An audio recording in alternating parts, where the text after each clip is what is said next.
go through.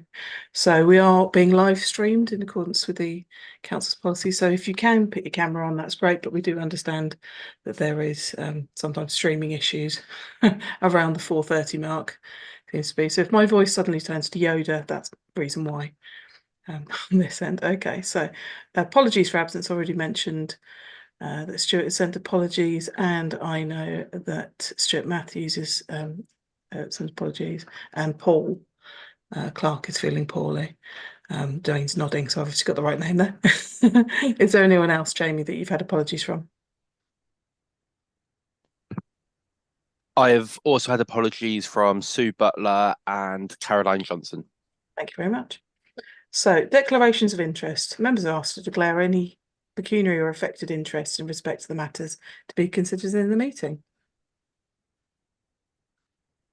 No one declaring any interest in that one. So minutes and matters arising, that was from page 3. So as we go through the minutes, I couldn't see any actions or an action table at the end. It looks like got notes of the agreed, but I couldn't, when I was reading through line by line, I couldn't see any actions that were to be brought forward. I could see on page 5 that the school forum notes the plan to consult with Chimes Minders, which I know is in today's update and work. But I couldn't see any other actions that needed to be pulled through. Jamie, am I reading that wrong? I think you're correct. I don't think there were any actions arising from the last meeting that need to be brought up. It's always a good start that I can actually read what the Okay, so let's go through. We're going to go to page 9 now. And then there'll be a chance for Dwayne to present the childcare sufficiency assessment, which is always quite a complicated bit of reading. And then we, I don't think we have anything other than the notes on this. So Dwayne, it'll be over to you. Yes, Chair, it's going to be David Alliance that presents the paper, if that's okay. Of course it is. So David, thank you very much for coming on tonight. Talk us through what we need to know about this. I've seen it. It's a very, very intricate paper with a lot of work from your team to put this forward. So please take the time to talk us through what we need to know and what we need to champion for you. Sure. I suppose the first thing to say is that this is based on a duty that is placed on us to secure sufficient childcare and then to report how we are achieving that duty to members and to parents. I suppose the second thing to say is, as we were writing it, it was going out of date. Because of all the changes to the early years funding that take place from the 1st of April, large parts of this childcare sufficiency duty are relatively out of date, but they obviously will have applied to the period from when we wrote it up until now. And there are elements in what we have put into the childcare sufficiency which cover the work that we need to do from April onwards to ensure that we meet the duty for next year. I suppose that pretty much covers the main points in terms of the background. A large part of our duty or of our work going forward from April will be to understand the demand on childcare that has increased with the change in the early years childcare sufficiency, and also any changes in the demand for wraparound care, which will start from September. We are recruiting additional capacity using funding from the government for that purpose to do that work. And that work will start in earnest from the 1st of April. I don't know if anyone has any particular questions about the childcare sufficiency assessment. It is quite a long document, I know, but yeah, it's a great. I mean, in terms of us helping champion you for this, yeah. Pages that you want us to really have at the front of our mind, because then we can talk to other colleagues. I suppose the part that would be the championing is 2.3, where we cover the plans for childcare. As I said, in terms of the actual detail, a lot of that is probably out of date as of the 1st of April, but the plans in 2.3 are something that will be important moving forward. I suppose it's would be good for the forum to just keep in the back of the mind that there's all this work going on, and that there will probably be additional information coming in throughout the year as we work through the implementation of the expansion in the childcare provision and also in the wraparound care. And we don't know exactly what that's going to look like at this point, but there will probably be work going on in terms of increasing capacity in schools, and if required, additional childcare capacity for under fives, which may require some capital expenditure, which we do have funding for as well. Thank you. So questions for David around the childcare sufficiency. Consider, and I didn't mean to smile at the beginning that your data was already out of date by the time you pretty much published it. So before we have questions, does everybody understand the change? I don't mean to be patronising, but everybody understand the changes the government have brought in on the 1st of April Fool's Day. For everybody, okay. It's been a lot in the newspapers. Okay, so questions for David then.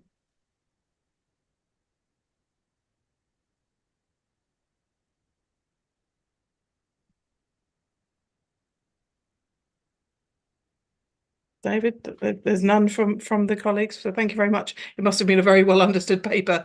If there aren't any questions, I'd always do. I just, please forgive me if I got the wrong end of the stick.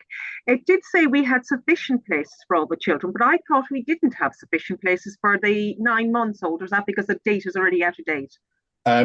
The assessment is essentially covering summer last year. So the 9-month-olds only come. The provision for 9 months only starts in September 24, and the childcare sufficiency paper covers summer 23. So there is a that difference in timing, and we will need to look at covering the 9-month-olds in the next childcare sufficiency, which we will hopefully publish about this time next year. Okay, and I'm going to ask the question, which kind of confuses me. How are the local authority meant to govern that to make sure there's enough spaces? I'm not entirely sure how to answer that question. Okay, that's fine. Then I don't feel too stupid for asking it. Thank you. No. We have a duty. We have a duty to manage the market. What we don't have is the power to impose any changes on childcare providers. So it is through working in partnership and I suppose convincing providers, seeing where we can convince them to provide extra childcare where we have a shortage. And I suppose it's a lot of it is about proving to providers that they can generate income from the children that are out there. Okay, thank you. Thank you. So Gráinne, you'd made a note of the actions of 5.6, which is still to be progressed. So Gráinne, do you want to expand on that at all for those people who haven't got access to the chat?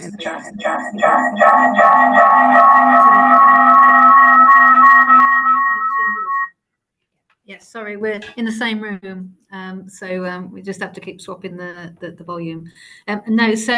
Similar questions when the report came to departmental management team for discussion and debate, because at the moment we don't have sufficient places within that cohort of children, but those are the actions that are will be underway, and we are progressing. So we do hope to be successful in our negotiations to secure sufficient places, but it's very clear in the plan that there is that gap. So part of the report does indicate that for that cohort of children, but very much about advancing the government agenda of making sure that there is sufficiency.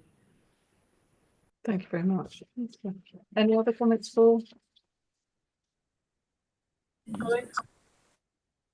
No, thank you very much. Okay, David, thank your team putting together that paper. So we're going to move on to the next item, which is revisions for the local funding arrangement for the funding of early years provisions and childcare. We do have some agreements to make at the end of this, but we will hand over. Dwayne, is it you or is it David again? Oh, it's me. Back to you, David. Okay.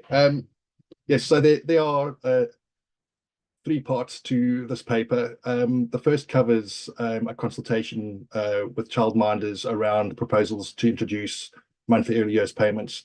A few years ago, probably about 5 years ago now, the government encouraged local authorities to look at providing monthly payments to our childminders who operate in the early years side of things, as a way of ensuring that they are financially stable. We undertook a consultation with all our providers at the time, and the majority did indicate they wanted to remain with our termly payments. What I would say is that talking to colleagues around the country, Bracknell Forest has always been quite good about how we pay our providers. We pay our providers up front 60% of their funding, and I think the drive from the government in terms of paying childminders monthly was, in some areas, childminders were paid half a term or even a whole term in arrears. And obviously that's a bit of an issue when that is your primary source of income as a household. So we have always been relatively good in terms of paying our providers up front. So there wasn't much appetite for the monthly payments when we did the consultation 5 years ago. But we did recognise that with the change in the funding from the 1st of April, for a lot of childminders, we are going to become their primary source of income. There won't be a large amount of income for a lot of them coming from paid fees from parents, and that's going to increase even more in September when the 9-month-olds start coming into the funding as well. So we decided that we would look again at monthly funding for childminders, but childminders only, as our group providers are still pretty clear that they were quite happy with the current payment arrangements. We worked with a childminder working group to look at the options available to us in terms of the monthly funding payments. There are a few technical issues that we needed to resolve, and following that work, we put out a consultation with providers, with the childminders. We did get a relatively good response. We got 58 responses. I didn't put a percentage against that because the number of childminders signed up to the funding was changing on a daily basis at that point, but it does work out at about 50% of our funded childminders. So the funding agreement that we're putting out now includes the conditions for receiving that funding. It has been set up so that it shouldn't be overly burdensome on the council, and it shouldn't make any impact on the childminders. They follow exactly the same processes they currently follow. The only difference for them is we'll be paying them monthly. We've also put it in place that childminders can choose to stay on the current funding if that is what they would like. They don't have to move to monthly payments. They can stay on termly payments if that suits them. But we have stipulated that in order to make this manageable for us, whatever decision they make, which we will be asking them to make once this has been agreed, that decision will apply for a financial year, so that we only have to change once a year. It just makes the whole process manageable for us. And yeah, based on the feedback, most of the providers who are looking to do monthly payments are quite happy with the arrangements we're looking to put in place. The next part of the paper is to agree the provider agreement. With the change in the early years funding provision from the 1st of April, there is a lot of revision to the provider agreement in terms of adding in the new arrangements. There's a lot of change in terminology in terms of moving from 30 years extended entitlement for 3 and 4 year olds just to a straight working entitlement for parents from the age of 2 upwards. So there's all that work that has gone into it. And then there is the usual annual small revisions to make things more understandable or to correct errors. But yeah, the primary changes are the consultation of the monthly payments and the inclusion of the new statutory requirements in terms of 2-year-olds. And then the last part of that is just to note that there is more work required in terms of this agreement. When we sent this paper to the legal department, they were not entirely happy with the data sharing agreement we have with our providers. So work on that area is ongoing, and we are looking to resolve that as soon as possible. I'm not involved in that piece of work, so I'm not entirely sure when that will be done. But once it is completed, we will send out an addendum to the provider agreement for providers to sign up to the data sharing side of the agreement. I don't know if there are any other questions, or if there are any questions on the the provider agreement. It is obviously a fairly long document. I would be quite impressed if someone had read all the pages, I have to be honest. I had. I'm quite impressed. So my question is on the provider agreement. is around the stretched offers. So this is a lot Yes. about what comes up in the press about we get money from the government for 38 weeks of the year, but then the providers are allowed to stretch it to 50. That's correct. Is that where the pressure on parents is that actually if you're stretching it across the year, then you do need to have the money for the difference? Have they applied Yes. the same philosophy for 9-month-old children? The same rules are going to apply across all age groups moving forward. But yes, there is a how to put this in a politically correct way. There's a difference between what the government advertises and what parents get, just because not because of any it's more an omission. The government advertises 30 hours of funding a week. They don't say the 38 weeks a year part of the entitlement. And I don't think a lot of parents understand that the government is actually talking about term time only when they say 30 hours a week. So yes, there is that gap. What happens over the summer holidays? And as it is aimed at working parents, that is quite vital. And it is one of the areas where we do spend a lot of time trying to provide information to parents so that they understand what the entitlement is. We like to talk about the entitlement in terms of 570 hours or 1,140 hours a year, because that actually tells parents exactly what they get rather than 15 or 30 hours a week, because that can be a bit misleading. But that really stood out to me, the way you'd set it out, that it did explain what it's finally making sense why parents are having this issue, is that they've allowed 570 hours, but they have to stretch that 38 to 52, and that's a year offer. So in your sufficiency data that you're going to be doing is not teaching psych expert, would you be able to find out how many providers do that stretch, or is that something you've already got? We've already got that. What we need to do some more work on is how many working families are there out there where there isn't sufficient stretched offer. We are aware that we don't feel and don't think that there is enough stretched offer available in Bracknell. There is we have lots of provision that follows a fairly old pattern where it's offered at the same time as school time. But that doesn't really help parents, particularly when the school children are getting dropped off at 7 in the morning for a breakfast club and picked up at 6 in the evening following on after school club. What happens to the younger child who's only attending 9 till 3 in the nursery, in the preschool down the road? So there is work to be done around convincing more of our providers, negotiating with more of our providers to stretch their offer across the full day to meet parental need. But the first part of that process is to understand what the demand is and to quantify that to providers in terms of this is the money you can make. Thank you. Right, questions to David, as we've got his expertise on the youngest children.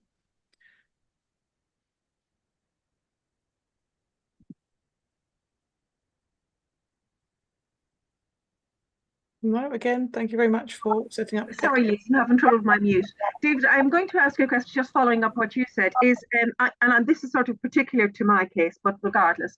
If you've got nurseries who work according to the school holidays, they can continue doing that. There's nothing stopping them doing that, no. We can't make any provider follow any particular pattern. It's purely down to the business model that they choose to follow. So it's down to us to negotiate with them and convince them that this model would be better for the parents in the area and for their bottom line, but we can't make them do anything, no. Okay, thank you for that clarification.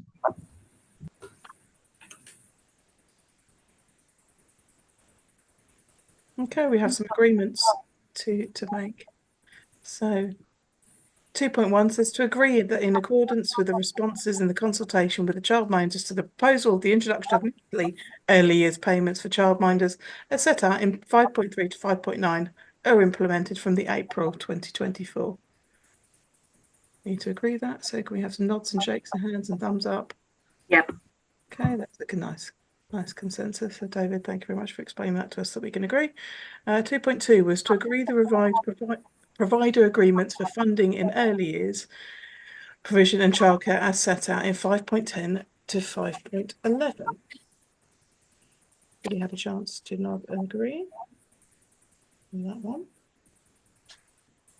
Everyone agreeing in that one. Thank you very much. And then we need to note that the additional work on data sharing between the council and the early years providers, which will be addressed by an addendum to the provider agreement if required.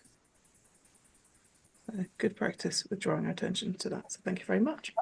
So we now skip all the way forward to page 85.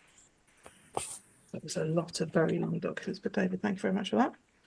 So we're on to page 85 and we are looking at the final proposals for the 24-25 high needs block. And then Paul was going to present that. Dwayne, I'm assuming you're going to present. I am, yes. Thank you, Chair.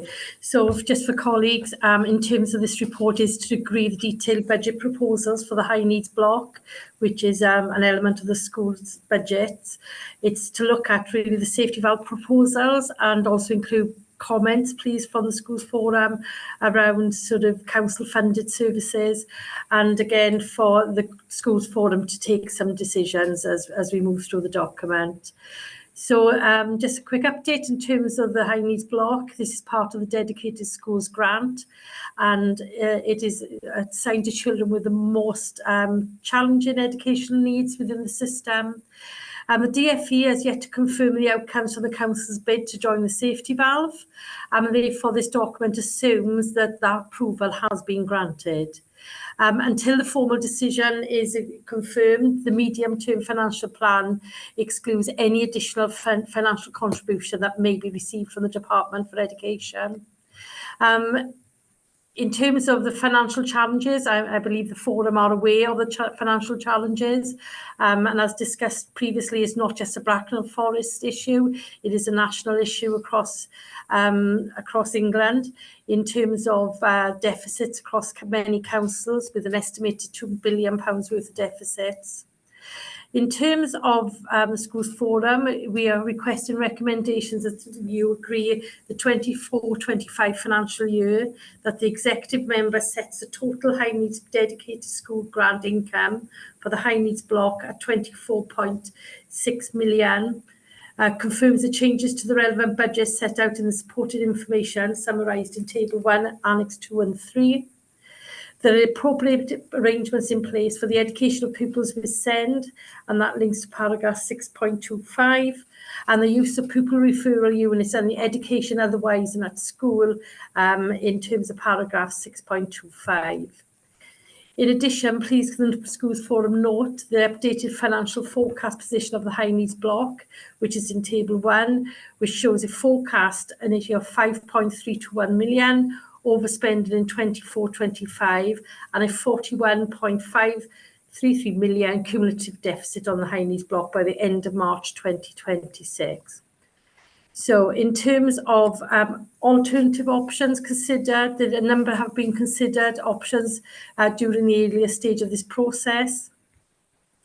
In terms of the safety valve, and I'm skipping through some of this for you, the proposed safety valve programme was agreed by full council on the 10th of January 2024 and was submitted to the DFE on January the 12th, 2024. The council is yet to receive a decision on its submission and is hoped this will be confirmed before the end of March. In terms of the SMH school, on the meeting on the 10th of January, full council agreed capital funding for the SMH free school. We're underway with feasibility studies on the All Saints site, and also the council has submitted a DFE bid for capital funding for two secondary SRPs, that being Sandhurst and Edgebarrow. The impact on ongoing commitments, is a key part here in terms of the budget. Forum, you would recall that set in the original 23-24 budget, spend was forecasted at 7.1 million. In terms of what we've got as a financial position at the moment, we're looking at circa 8.928 million. So again, the overspending is significant, but this has been included in the medium-term financial plan. This, along with other sort of information, was submitted as part of the DSG, the safety valve submission. So in terms of, if you look at paragraph 6.10, Delegated schools, special schools, we're looking at a £99,000 overspend. This is obviously related to top-ups to Kennel Lane Special School, and it also reflects in-year starters and leavers. And again, this also looks at the increase in some of the support needs for the existing pupils. Maintained school and academy budgets are £444,000 overspent. And again, this is due to top-up payments, including the specialist resource provisions. Non-maintained special schools and colleges are £730 million overspent. This is more significant spend in terms of the focus of the change programme. And again, education otherwise at school is 409,000 overspent. So in terms of setting the annual budget proposals, rolling commitments have been based on forecasts provided from the December monitoring cycle, and this shows a forecast overspend of the high needs block of 10 million, circa 10 million. This is an increase of 1.162 million from the previous reported amounts, with changes from the November forum updates. So in terms of the sort of budget, this is a volatile budget and high cost services change at short notice. So further variances are possible. We have to mitigate them circumstances, including a provision of 573,000 in the figures. So in 2024, estimated high needs block dedicated schools grant income. So to assist with our budget planning, the DfE publishes the high needs block allocations each July in advance of the relevant financial year. So we are expecting further updates in December as well as January. And again, we will have confirmed before the commencement of the financial year. So the latest gross high needs block DSG allocation is 25.568 million, which reduces to a net retained amount of 24.686 million after adjusting for the provisional impact of the import and export adjustments.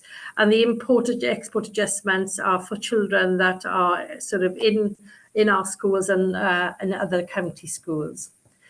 So in terms of the budget proposals, the intervention agreed with the forum as part of the work to develop a safety valve bid will form part of the budget proposals for the high needs block and the projection forward into the medium-term financial plan.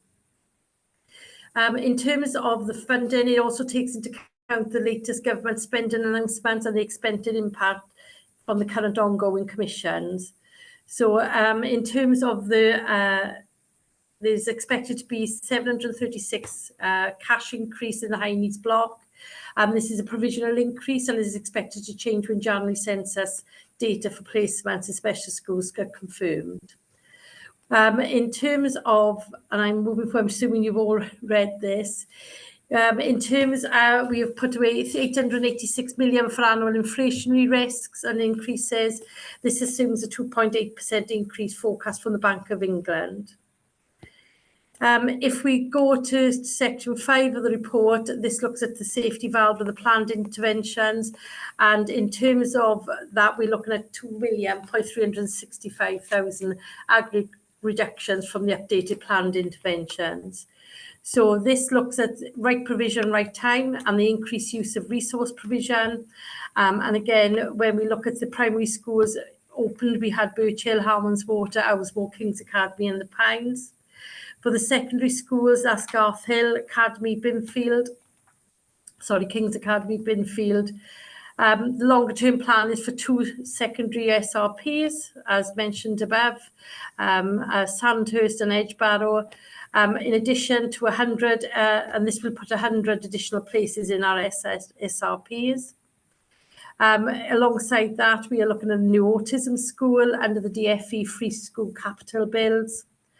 And in terms of the social, emotional, mental health, there's a free school recognising the amount of children in the borough with SMH.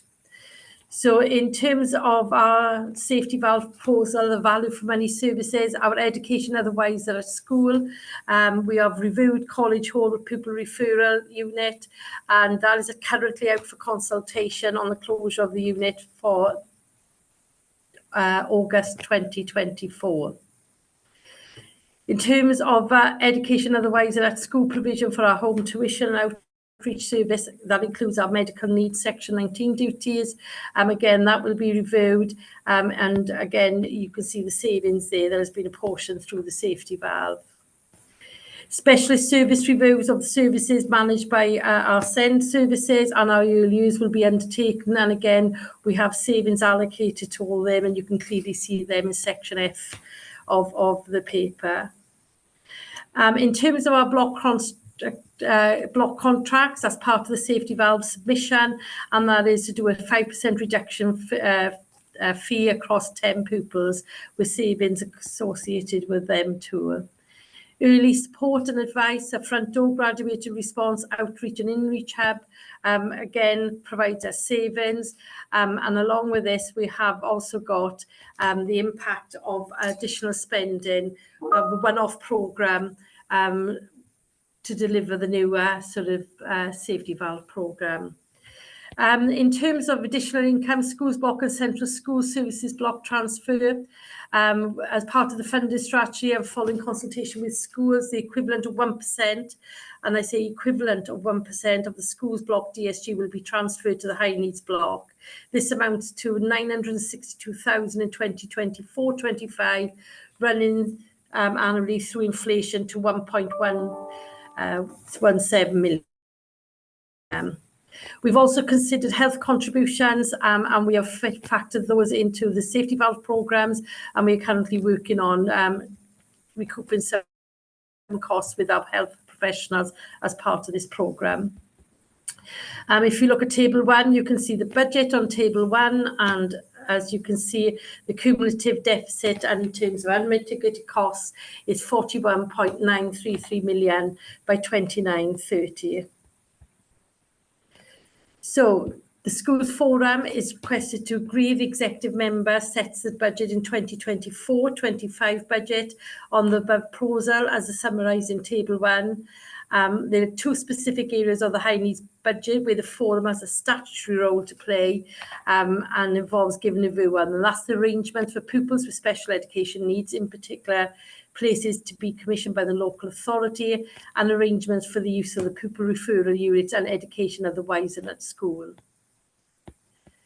So in terms of, I'm going to go back in terms of your decisions, we're looking for, if I go back, is to agree the detailed budget proposals of the high needs block, to comment on the safety valve proposals for the sort of council funded services, and to offer discussions around any other points. So, Liz, I'm happy to take any questions. So let's start with 3.11. Yeah. Setting the total high needs block dedicated school grant income at 24.686 million. Yeah. 3.1. Grant has his hand up. Thank you, Liz. I think, Dwayne, you started off by saying that the proposal is predicated on the agreement of the DfE on accepting Bracknell Forest into the safety valve. What would be the implication if the DfE did not on the budget? And my second question really is it reasonable to ask Schools Forum to take a decision when quite a significant decision by the DfE hasn't been made? If we wish to defer this, when is the latest possible time Schools Forum could do so? I would just like to note that I am uncomfortable voting for a budget when there is a lot of uncertainty about the DfE safety valve, whether it's both agreed and indeed, actually, from what I've been reading, whether in fact what they're asking Bracknell Forest Council to do is in fact lawful. I've seen a letter from a lawyer which has been sent to various other councils at a similar stage in Bracknell Forest that suggests there may be a judicial review, and that actually some of the things that the DfE have actually entered into contract with Bracknell Forest and other councils are in fact unlawful. And I think being asked to make a budget when there is actually uncertainty is unreasonable on us as Schools Forum members. Okay, so in terms of some of those questions, Grant, I don't have access to that, the answers to those now in terms of when would the last decision be needed for the schools forum, and in terms of the budget setting. So I will have to come back to the schools forum on that because I just don't have access to that information as we stand. In terms of the judicial review, in terms of the lawyer around this, I've not seen anything on that either, so I'm not able to comment on that, Grant, at this moment in time. Okay, So I'll step in as chair. So Grant's proposing that we push this to the very last minute because at the moment we're waiting for DFE on a significant part of it. And so Grant, can you expand on your thoughts behind that one just a little bit more? Yeah, so I mean, I think the key for me is that the budget's predicated on a very significant decision by the DFE, that if they were, for example, to say no, Bracknell Forest could not be part of the safety valve. I accept that may be highly unlikely, but that would actually make would actually make the budget as proposed completely and utterly wrong. And actually, and I realise that Paul isn't here, and Dwayne, I'm not expecting you to answer a financial question that Paul, I'm sure, would trip off his tongue. But actually, therein lies a problem that nobody can tell us what the implication would be if the safety valve was not approved, and we're being asked to approve a budget that is uncertain. So would we come back and revote? Or is that too late? And my question really is not that I don't want to set a budget, and there is precedent. We have left the setting of the HNB budget until the last minute previously when we've been unhappy. But I would feel more comfortable knowing that the DFE had definitely said yes, or indeed something else had happened, and we actually had certainty. That is all I'm saying. I really, it would be great to know whether, in fact, we could defer it till later, whether we could have an emergency schools forum to do it if need be. But I think it's unreasonable to ask us to vote on something where there is significant uncertainty and that there could be a huge change. And there would be a huge change if the DFE said no, because the budget presumably wouldn't work. Hey, colleagues, would anyone like to build on Grant's thoughts to respond? Gráinne, I know you've unmuted, so if you would. Hang on. Yeah, I'm trying. Sorry, I can't raise my hand. That's okay, Gráinne.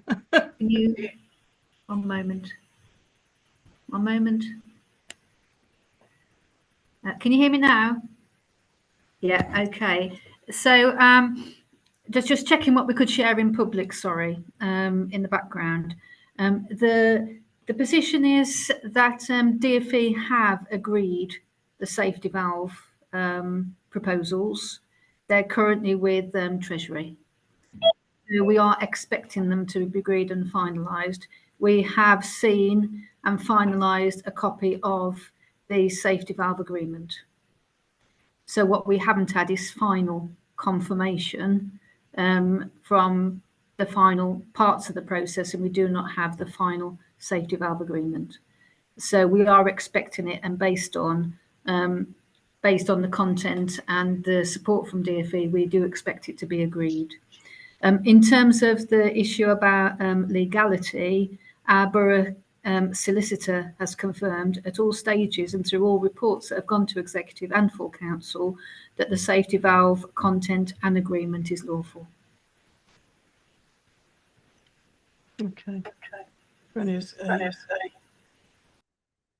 given us assurances that it's been signed, it's with the Treasury. So we, Roy, you have your hand up. Yes, I was interested in those recent comments. I'm aware I sit on various regional boards where lead members with the responsibility I have the same concerns, and I'm certainly aware that there are major concerns about the ability of the DFE to deliver, that sometimes the expertise is left wanting. We are in a vulnerable position. There's no question about that. Gráinne has often explained the current legal position, but I am certainly aware from adjoining local authorities there are major concerns about delivery on safety valve, and that certainly close at hand, Wokingham Borough Council are in a position where the DfE is not named the trust, and it could compromise the agreement they've got. So I'm just giving you a heads up on that. We need to keep on top of this as much as we can, because we don't all have the confidence that we really need for this to go forward without being concerned about it. Sorry, I'm waffling a bit, but that's me finished. Roy, you never waffle. Thank you very much. So, any other colleagues' thoughts? Okay, Zoom user, I couldn't identify you when you showed yourself on video. Would you be able to just rename yourself, unless it's Gareth? Suddenly, no, it's not Gareth. On it. So we are going to come to a vote in a moment if there aren't any more comments. And there is a precedence where we haven't agreed, in that we don't know when that would be down to. So Gwen is saying solicitors confirmed that DfE arrangements are lawful. DfE have confirmed that the agreement is subject to Treasury approval. So Juanita. Thank you. Sorry, I was looking for a thing. Going back, sorry, the dog's in the background. Going back to Grant's comment about the fact that if we go ahead and agree this and then the money doesn't come through, where do we stand? And when is the last date that we could approve it? And what would the implications be for the local authority? We desperately need all this, and I know we do, but what would those implications be? Thank you.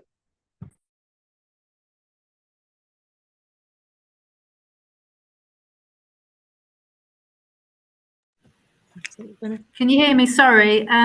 If you have got those real concerns, you can agree subject to us entering into the safety valve agreement. So the safety valve agreement, so it's subject to, so you're not just agreeing it without that caveat, because the concerns you're raising, that everybody's raised, is subject to the safety valve agreement coming through. So that's an additional caveat you can put into your agreement this evening. I think that's And would that satisfy your query? I think on the basis of that, my main concern is we're being asked to agree something without the full information, and I accept that Gráinne and others may have seen the DfE's agreement, but we haven't, and we don't have, we have that assurance now. I would be happy to do it with subject to, but I'm always very wary about agreeing, a budget when there is uncertainty, because it just then creates further uncertainty if it doesn't quite work out. I think that's a very wise point to bring up. So if we turn that the executive member sets the total high needs dedicated school grant income at 24.686 million, subject to acceptance onto the safety valve programme by the DfE, formalised. Okay. Right, so as many faces on screen, please, as possible. Yes. Many faces on screen, because just need to see you voting if you're not going to put the yes in chat. Thank you, Gráinne.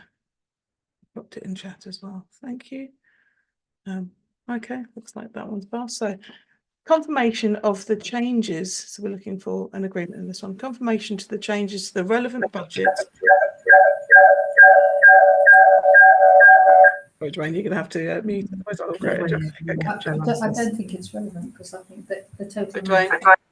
Sorry. Thanks.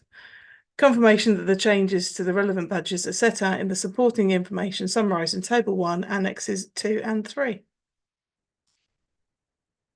In agreement, there's lots of people nods there.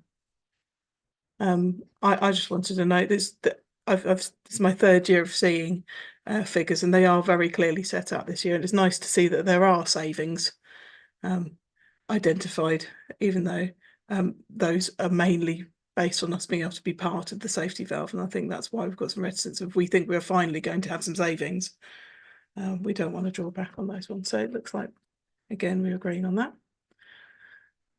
Okay, and then we have an agreement for 3.21 that there is appropriate arrangements in place for the education of pupils with SEN.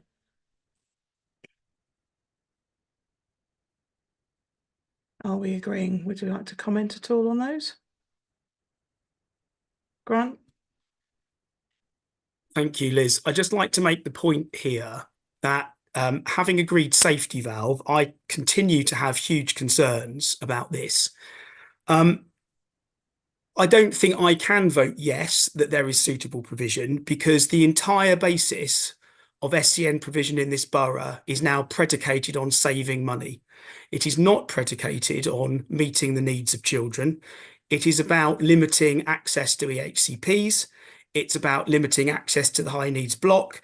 It is about putting children into provision that is unsuitable in order to save money. And the reason I believe this is unlawful is because, in fact, limited resources is not a basis in law to restrict EHCPs. And yet that is exactly what we're predicated on doing it. We saw in the briefings we had that there is a desire for the local authority to reduce the number of EHCPs. They want to, they had a whole graph, a whole table, sorry, showing us about they wanted fewer EHCPs. There should be no plan to reduce EHCPs. If children need them, they should get them. There should be no quota.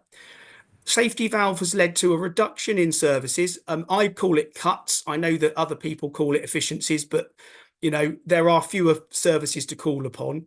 I've already seen in my own school children who absolutely should be being placed in a special school, suddenly being told, no, mainstream's perfectly fine for them.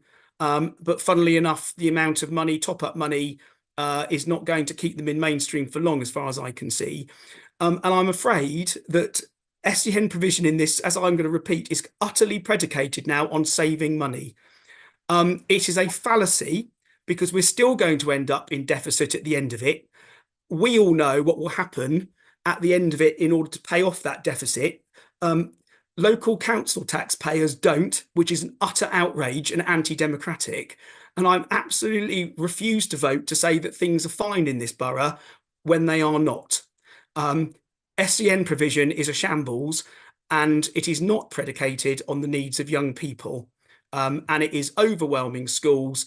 It is not meeting the needs of children, and it is beginning to affect children without SEN, because they're not getting the support they need, because we do not have the resources to do our job in schools. So I will not be supporting it. If I'm the only member to vote against it, fine. But at least I'm now on the record with my view publicly. Liz, can I come back in on one or two of them points, please? Yeah, so in terms of the modelling grant, we are not saying children are not having plans, and we've been clear that those children that absolutely need them will have access to education, health and care plans. In terms of the modelling, we are actually seeing a growth in plans over the next 5 years, so that there's no suggestion that we are going not to give plans. On another note, when you talk about provision, we are investing, the council itself is investing into the SEMH provision.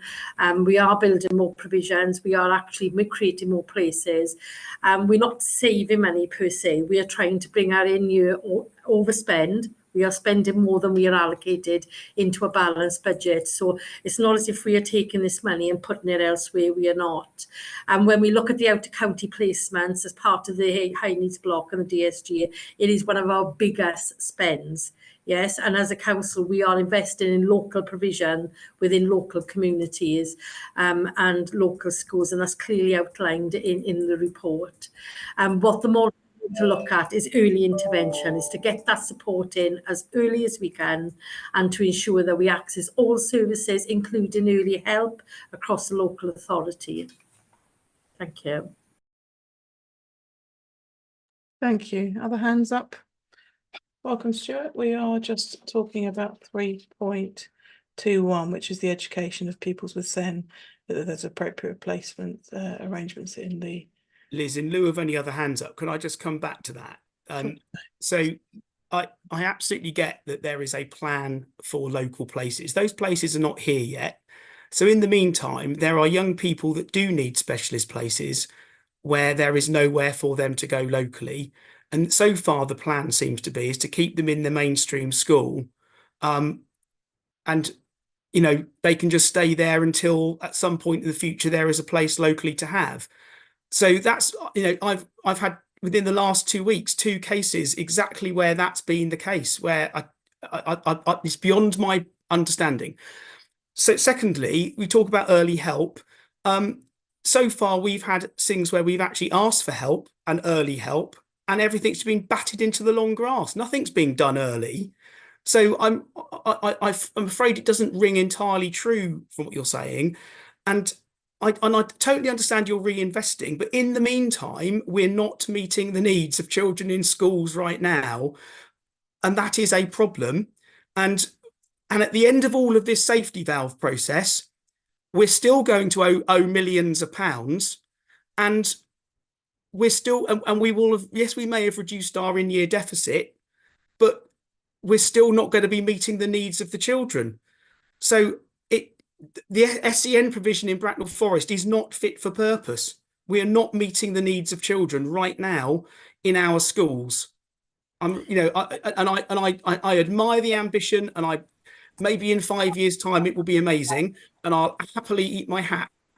But right now, it is not meeting the needs of the children in the borough.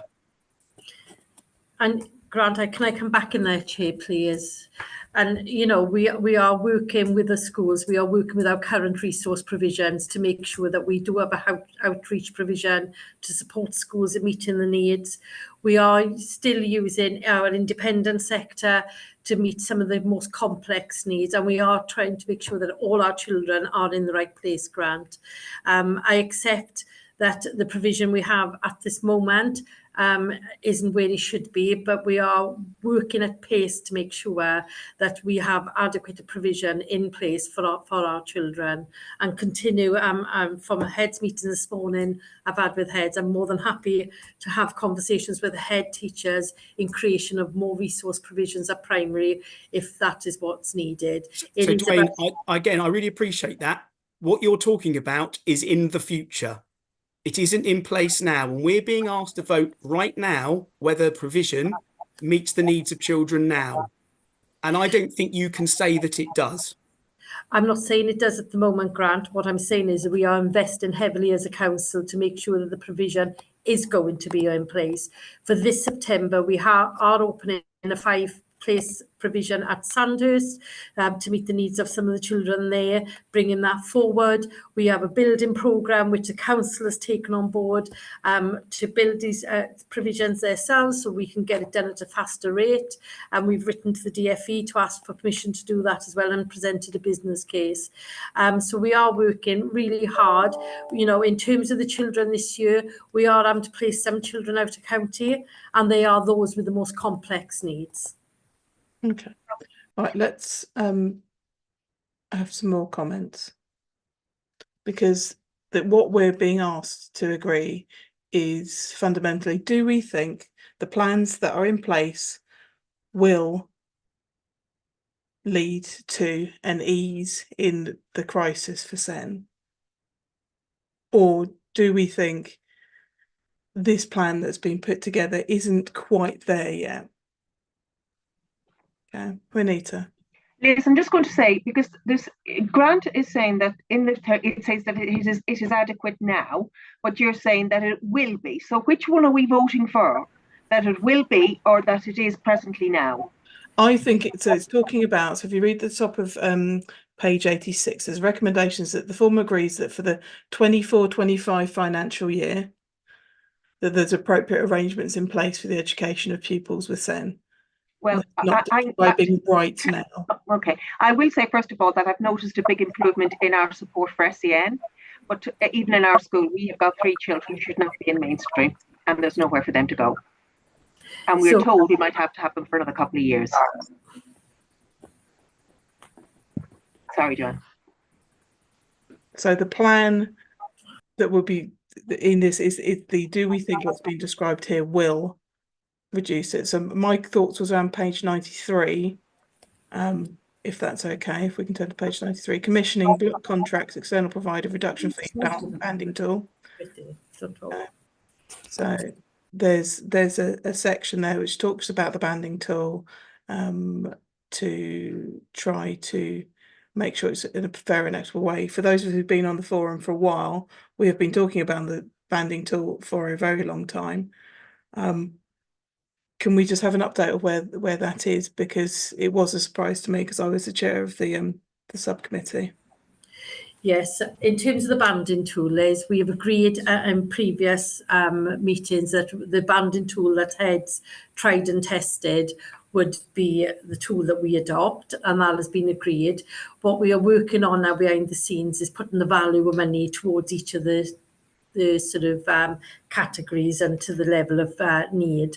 So that is a piece of work we are undertaking, but we will absolutely be delivering on the banding tool the heads have worked on and have moderated over the past previous years. So that will be going ahead. Okay, the chance because it's saying it's going to have a cost saving of £750,000, and based on the comments we've just been talking about, we want to try to invest, if at all possible, to reduce the crisis. I can hear the words volatile in the report, and I can hear the words fluctuating. But if that to stabilise it now, you've given us assurances that you won't put a cap on EHCPs. Can you hear me, Liz? Yeah. We're not putting a cap on EHCPs, I can be clear, we're not. What we have forecasted is actually a growth in education, health and care plans. In terms of the funding, what we need to make sure, at the moment, the way the council funds the plans is very subjective to each case officer. So, and what we are doing is bringing in the tool that heads have co-produced and worked on and moderated, so the funding can be applied fairly and equitably across the system. Okay. We won't be putting a cap on education, health and care plans. Right, I will come back to you in a moment. We've got some comments in the chat. So we've got a comment from Grania about 10 minutes ago saying that the budget shows we've had a high level of overspend. Katie, do you want to expand on your paragraph 6.25? Sorry, I couldn't find my button.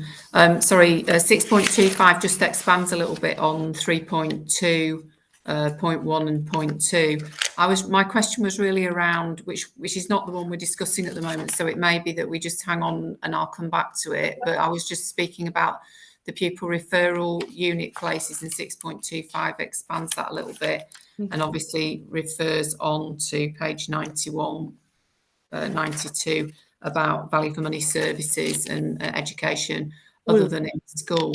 But I think maybe we want to talk, we probably want to finish the SEND one first, please. This one first, yeah, absolutely. Thanks. Grania confirmed that we've just had an email confirming that it's been agreed by ministers at 5:14. Tim, you suggested a change of wording, or does it need to say that? So Tim, your thoughts on what wording could we? Pressing buttons. Yeah, so I just wondered, I don't disagree, Grant, with what you're saying at all, but I do think progress is being made, and you know, planning is much better. So I just wondered if there was anything we could do in terms of changing the wording to, you know, to support the comments that I think we all agree that Grant's just made. However, I think it's also fair to acknowledge the progress and the planning that's now in place. So something along the lines of that. Well, so in front of me, just because there's messages flitting around a little bit, so progress is being made, but we have not yet reached a point where services match demand, but all parties are aware of the issues and petitioning relevant parties for support. That's Okay. That was Liz Cook has made a suggestion there. That sounds good. Can you say it one more time so people can Shall I type it in the chat? You're going to type it in the chat thing. Thank you. So Grant, back over to you. Thanks. So I may have missed the meeting, but where this was done, but the various points we talked about the banding matrix, and what I thought it was agreed at some point that it was going to come back with some evidence or some information about the work that was done. So we were presented with a very early piece of work which was not very conclusive about how fair and equitable it actually was, and I thought it was going to come back so that we could be assured that actually it worked, and that actually schools were not going to sort of have these sort of cliff edge funding decisions. I don't know if that ever came back, but I for one would be quite keen to feel assured actually that it's not going to end up actually being a way of a blunt instrument that doesn't actually reflect the needs of individual children. Because again, I go back to that actually provision for individual children should not be based upon a blunt tool. It should actually be based upon individual needs. And unless there is, I'm very assured, in fact, that this is not going to be a way of blunting funding, which I'm afraid does happen in other local authorities. It's used exactly for that. It's used for depressing funding. I would have real concerns. So I'm all for fair and equitable, but that's good. You mentioned that you thought there was going to be an increase in the HCPs, but also talked about the fact that the banding tool was going to make a overall saving. So I'm guessing that you're going to tell me that the overall saving is going to be made because there are going to be fewer out of borough placements, or in independent, which is huge, but we don't have those placements yet. And my biggest worry is that, knowing how long it takes to build things, create things, get it all up and running, that there's going to be quite a lag between being able to make those savings, not necessarily in next financial year, because it takes time. And I know that we've all done projects that don't run to time. So my biggest concern is, given that you have an imperative as a local authority to cut costs, and I'm sure the DfE was going to be breathing down your necks if your in-year budget isn't reducing, how can I be assured as a head teacher that I'm not going to have more children in my school with an EHCP placing demand on me, but less resource to manage it? So there's a few things I want to come in on the grant. So we're not reducing the number of plans. It's projected these will grow over the next few years. That's what we've modelled on in terms of the safety valve. In terms of the provision, when we look at the provision, we are looking at key stage provisions. The biggest pressure point we got at the moment is 6 to 7, yes, and we can expand and contract some of our provision as that need comes through. So in terms of that, as I said to you earlier on, we are negotiating with Sandhurst to open places now for September. Prior to the actual build being done, we are working with the school to sort of accommodate that within the school and doing some remedial works there to increase efficiency there.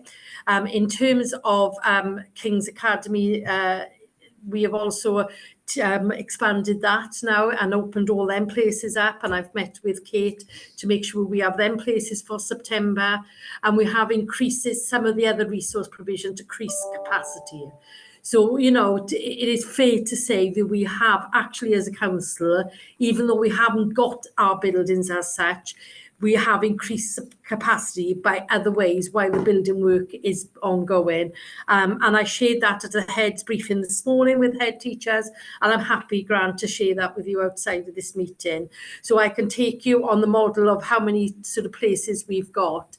In terms, I can't guarantee, Grant, that you won't have a child that perhaps isn't suitable for your school. That's not a guarantee I can give, but what I can say is I can work with you to ensure that the right support is put in place in terms of that child, and that support should match Section F of the Child's Education, Health and Care Plan. So as long as we are matching that provision in terms of the banding tool, so that we are. Last year, before I arrived, head teachers moderated 72 children. They moderated 72 children across the area in line with the banding tools. When I arrived, I moderated the same children and applied the same principles. And when I looked at the funding, the values that were apportioned to the banding tool put approximately £22 million pressure on the high needs block. So we brought it back to the forum. We've said, yes, absolutely, we can adopt the tool, but we can't adopt the level of funding that was coming with the tool because it was financially not sustainable. So again, I'm happy once we've got the funding allocated, I'm happy for you to all work with me, allocated to the banding tool, that we actually do another moderation again. And I'm happy to use the same children as the benchmarking so that we can say, yes, absolutely, this is the right values for the right level of need. So, there is considerable work, and I'm happy to engage with any head to do that piece of work. I think you'll have a lot of support with people helping on that. Granny, have your hand up?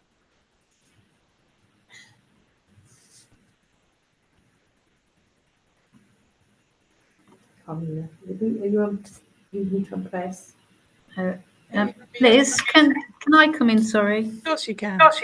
Yeah, slightly different point. So I've just sought some clarification, and until we've got the safety valve agreement that is finalised and signed by all parties, we are going to have to include formally in the report that you're agreeing it's subject to, in the way that you'd suggested previously, because until we've got everything finalised, in essence, the safety valve agreement isn't approved until that stage. Thank you very much. We'll do the vote in a moment. You have to put yourself mute. Thank you. So I look at the supports come through, and then Tim, as you've very kindly written what I think we should vote to. There is an element of early door, which we're now having early support and advice.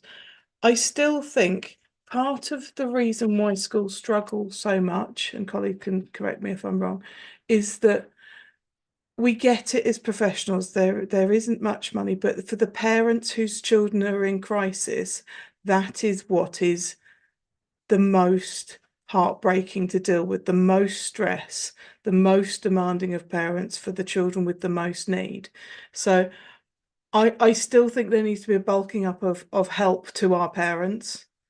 If there's any way to reduce their anxiety, and I'm not necessarily saying more money to them in the long run, but the advice that our parents are getting is often get a subject access request from the school, go in and offer a complaint, have a team around the family, and that only creates more pressure.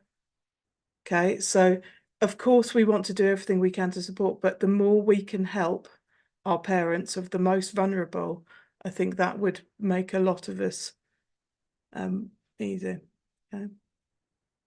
So Tim, you very kindly said that we should vote to this one. So progress is being made, but we have not yet reached a point where services match demand, but all parties are aware of the issues and petitioning relevant parties for support.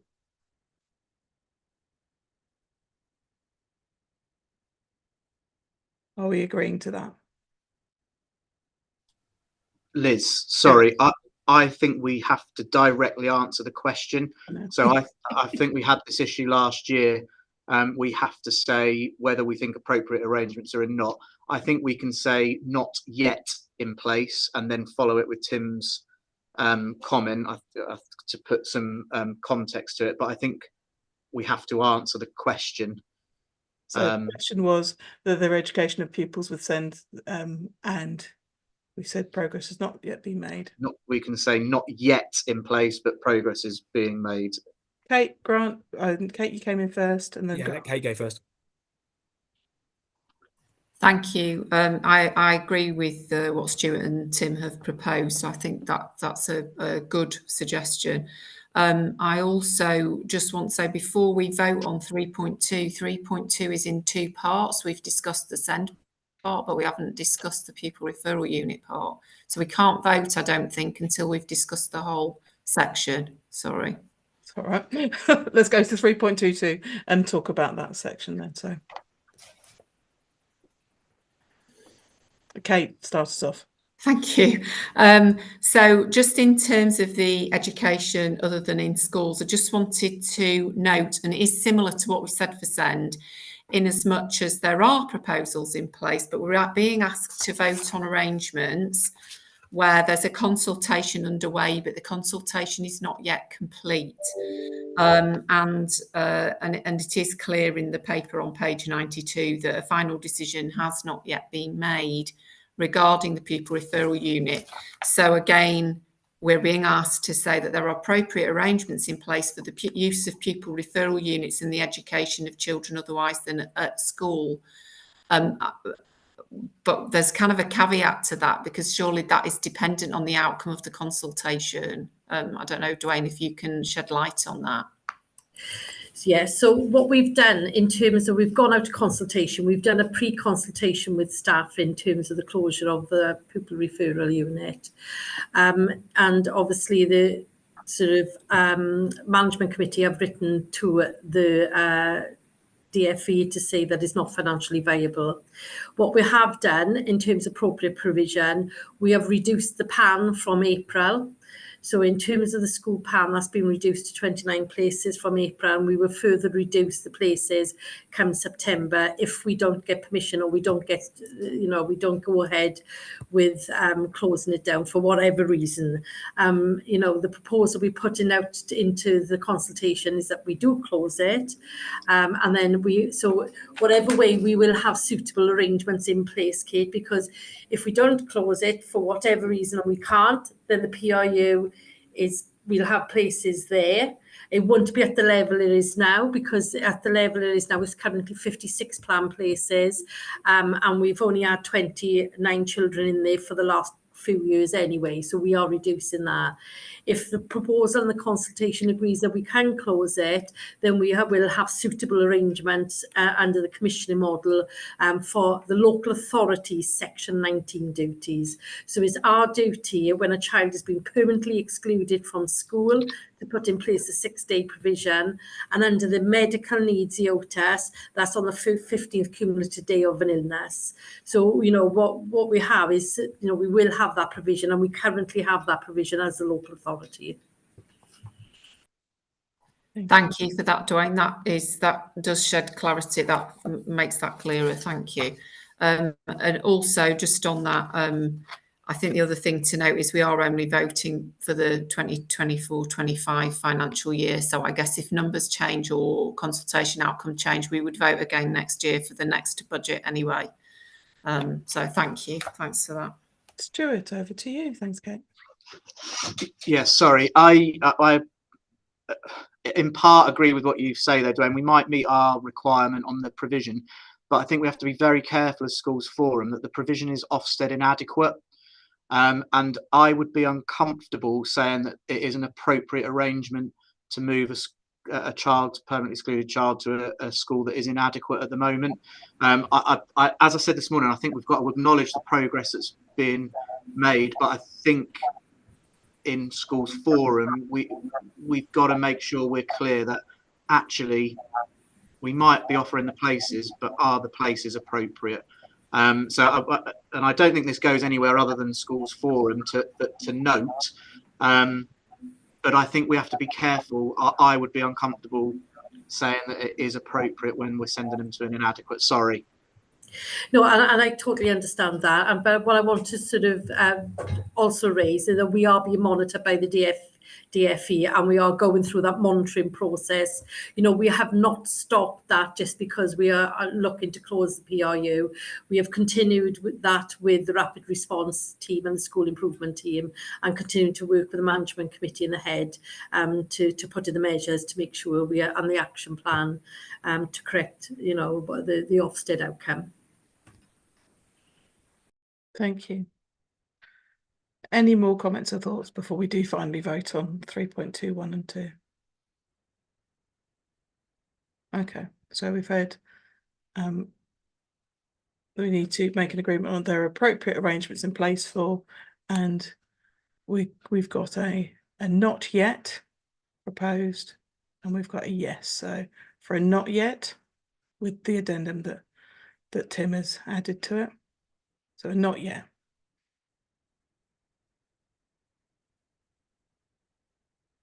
But that is not to, hopefully you have heard, Dwayne and Grania, that people are saying there is improvements. Okay, we don't want you to think that we don't see them, we don't feel some of that movement. So the School Forum notes the updated forecast of financial position of the high needs block budget at table 1, which shows a forecast £5.321 million overspending in the 24-25 and a £41.533 million cumulative deficit on the high needs block as at the end of March 2026. Noted. More messages. So not yet with Tim's amendment. Thank you. Those things, comments in notes. And provides comments on the latest 24-25 budget proposals on council funded services, which arrives from the safety net proposals. Can I come in on that, Liz? Because perhaps I need to sort of, and could I ask colleagues to look at that page, because this is the, sorry, I'm just going to pull the report up because I want this to form part of the consultation with you. So if you remember the workshops we did, all of us, in terms of the safety valve, we have looked at that. Sorry, we've looked at the outcome of that in terms of what services we need to amend, and we've taken on board all your feedback. So to ensure the top slice from schools, we acquired a 1% top slice from schools. As colleagues are aware here, the council agreed that we would, from the council funds, pick up 265,000. So to ensure that we take that cost from schools into the council, and I'm looking at the page 109, these are the further savings I have looked at with my colleagues from the council in terms of meeting that. So can I just talk through? So I do really want to take any comments on this. So what we've done in terms of 24-25, and the savings are being done over 2 academic years. The proposal is to save 24,000 in the first 24-25 and further 7 in 25-26, and that is to look at administrator and from part of the service, and from the governor's post and to amalgamate it there. When we look at commissioned, and I said this morning at the heads briefing, we have commissioned the Fisher Family Trust and Management Information's MIME. So we are saying we're not going to commission them anymore. So that saved us 17,000. We've taken a further 12,000 from the pension fund, and as Gráinne mentioned this morning, that is those that unfortunately, are less pressure on that budget because of unfortunately passing away. In terms of the Open Learning Centre, we are increasing the revenue there of 20,000. In terms of the property, for my colleagues here, Noreen Sarif, we have not replaced Noreen's role, and what we are doing with that role is replacing it by a 0.5, not a full-time equivalent role. The other one we need to sort of take on board today is the Not in Education Employment and the NEET budget. So this NEET budget, and as you remember from our workshops, was set at around circa £400,000. The proposal, in order for us to meet the £265,000 top slice cost, is that we're proposing to reduce that budget by 125,000. And again, this was an area when we did the workshops for the safety valve, the colleagues asked us to look into as well. We've historically have underspent on this budget. And every year has been sacrificed as a saving, so what we're saying is we want to right size our budget around the NEETs.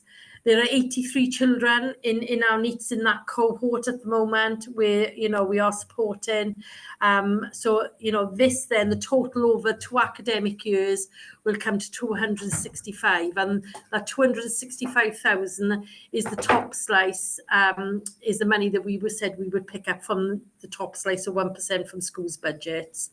So I do need Schools Forum comments on the above, please, if that's okay. Who wants to start? Okay. Just to pick up on the last point that Dwayne was making about the NEETs budget, that was one area where I was concerned, but I think that Dwayne has made that clear that the money wasn't actually being used. So it's essentially not a cut, it is a bringing in line. So that was really helpful, Dwayne. Thank you. Thank you. Anyone else?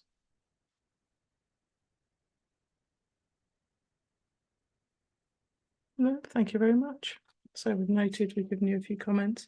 Gráinne, you've got one more thing for us for the minutes. So the safety valve arrangements is progressing through the final stage of approvals, but as yet we can't confirm that it's been agreed by all parties. Therefore, the recommendation does need to include subject to, as previously debated. Makes it much easier. Thank you very much. So that brings us to the end of our meeting. Dates for future meeting is 4:30, 20th of June, and it's a Thursday. I just want to say thank you to everybody who's presented today, who's contributed. I really do appreciate people taking the time to read some quite complex papers and making my burbling efforts as chair that little bit easier. So thank you very much. Jamie, you can stop the live stream now. Thank you.